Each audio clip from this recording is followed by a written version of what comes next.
This is the VOA Special English Education Report. We received a question from a listener in the West Bank about how American schools use educational technology. There is not a simple answer.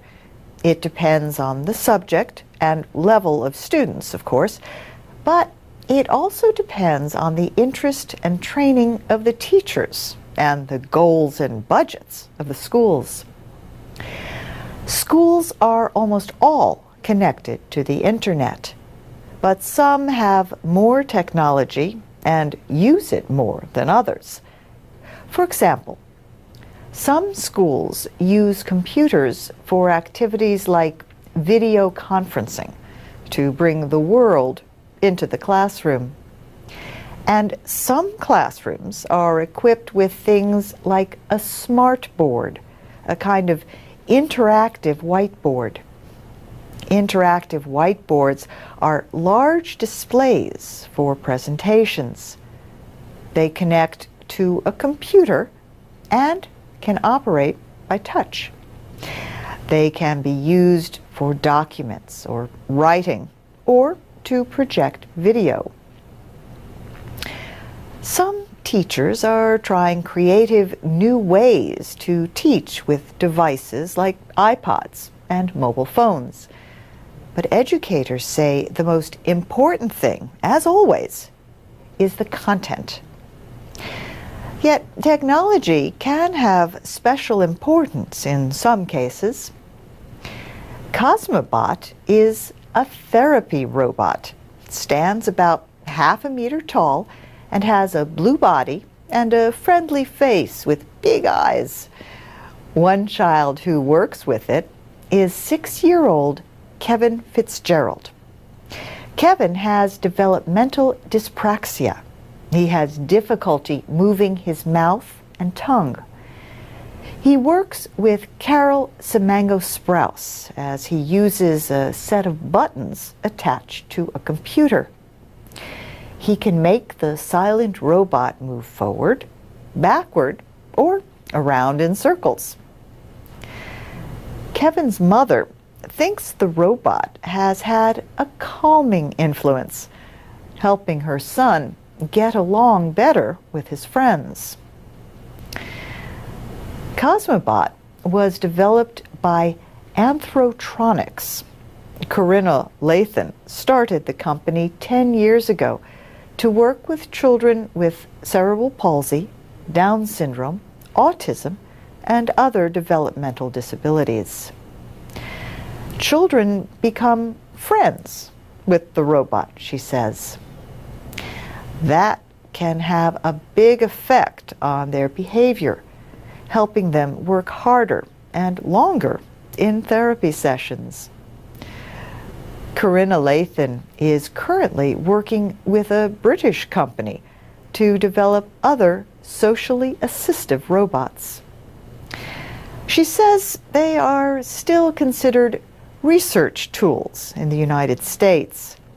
They are not used as much as in places like Britain and Japan, but she hopes to change that. And that's the VOA Special English Education Report. You can comment on our reports at our website, voaspecialenglish.com. This is the VOA Special English Education Report. In the last 10 years, hundreds of American schools have begun to offer a new way to teach foreign languages. This method is called dual or two-way immersion. Here's how it works at London Town Elementary School in Centerville, Virginia, outside Washington. In some classes, only Spanish is spoken, even during the Pledge of Allegiance, a morning tradition for American school children. In one second-grade class, the children learn math and other subjects completely in Spanish. Later in the day, they learn only in English. Half of the children are from families that speak Spanish at home. The other half are native English speakers. Myra Almeida is the teacher. She says when both these groups come together, they are learning from one another, which is very good. Helen Arzola teaches the youngest children. She says a child before age 8 is a language learning machine, so this is the best time to learn a language. She says her kindergartners from English-speaking families may have never heard Spanish before. And she says children from Spanish-speaking families benefit from learning in their own language. Helen Arzola says the goal of the dual language program is to teach low-income Hispanic children English, good English, social English, and academic English. But some people are still not sure about these programs. They say bilingual education has not always taught Hispanic students enough English. London Town Elementary is in Fairfax County, Virginia. The county also offers immersion programs in French, German, and Japanese. One 6th grader at London Town says it's not like traditional teaching. Another student says she likes to learn other languages. But a national survey found that in recent years, foreign language teaching decreased in public elementary and middle schools. Fewer schools teach French, German, Russian, or Japanese. Some schools say a federal education law from the last administration has hurt language teaching. This law only requires testing of progress in math and reading. Schools also face language teacher shortages and now budget cuts caused by the economy. And that's the VOA Special English Education Report.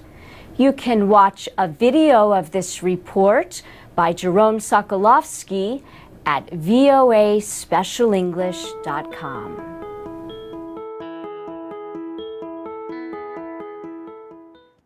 From VOA Learning English, this is the Education Report. Entrance examinations have been causing problems at the University of Liberia in Monrovia. The exams help to decide whom the university will accept as a student. The trouble began after an education specialist, James Dorborjala, was named to direct and administer the testing. Recently, about 25,000 high school students took the test, but failed.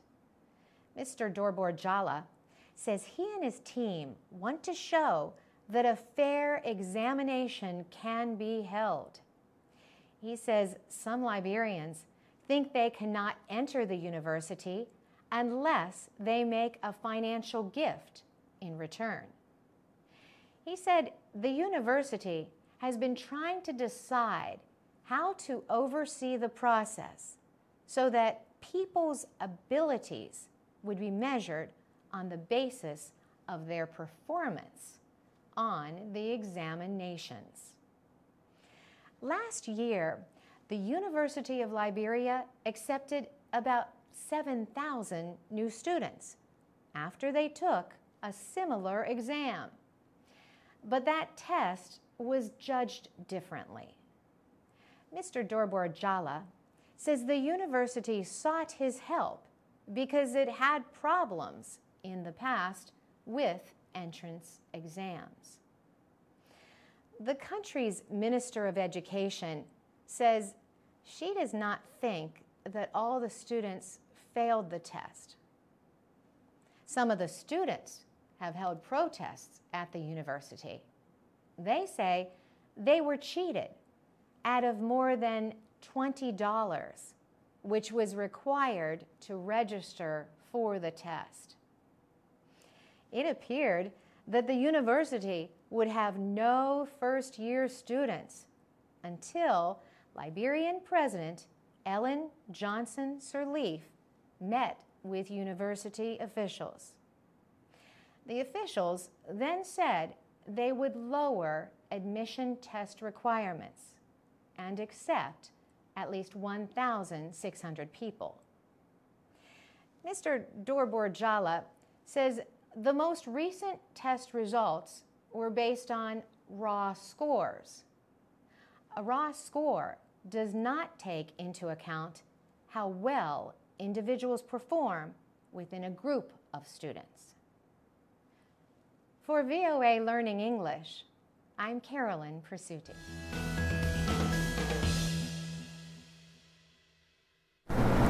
This is the VOA Special English Education Report. Last week, we told you how some international students have few friends in their host countries when they study overseas. One study in the United States found that 38% of foreign students said they had no close American friends.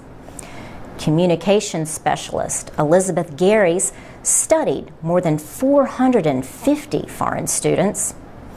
VOA's Jessica Stahl also investigated the issue in her blog, The Student Union. Her survey showed 75% of foreign students said they have more than 2 American friends, but 10% reported having no American friends. Elizabeth Garys at Baruch College in New York says efforts to improve relationships between the two groups of students have yet to be studied in detail. She says these efforts should begin with the college or university. Elizabeth Garys says teaching institutions should build systems that support contact. They can do that, she says, with group activities early in the school year. She suggests taking walks, going on bicycle, field, or camping trips, and attending parties, sporting events, or film festivals. She says such activities should be held repeatedly to bring students together throughout the school term. Elizabeth Garys also suggests that foreign students share housing with American students. Michigan State University is known for its programs for international students. Last year, about 5,900 students from 133 countries attended Michigan State. They made up perhaps 12% of the total university population. Peter Briggs directs the Office for International Students and Scholars at Michigan State. He says more foreign students are expected to register this year. Many students and community members are trained and prepared to help foreign students. The volunteers assist new students as they complete government requirements and find their academic advisors. Peter Briggs says the volunteers also help answer their traditional questions of new people anywhere. Where do I get an identification card? Which is the best bank? What is my cell phone plan? How do I get a social security number or driver's license? He says that kind of information is shared both formally and informally as students advise other students. We're really supporting that network, he says. Peter Briggs also notes that if the new students make friends as they begin school, they will come to feel part of the life and traditions of the university. For VOA Special English, I'm Laurel Bowman. From VOA Learning English, this is the Education Report in Special English. Drexel University in Philadelphia, Pennsylvania, is more than 120 years old.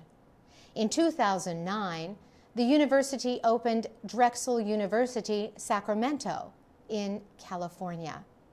11 international students were part of the first class at Drexel University, Sacramento. Today, 32 international students are at the school, and they are all from China. The master's degree in finance program is almost entirely Chinese students.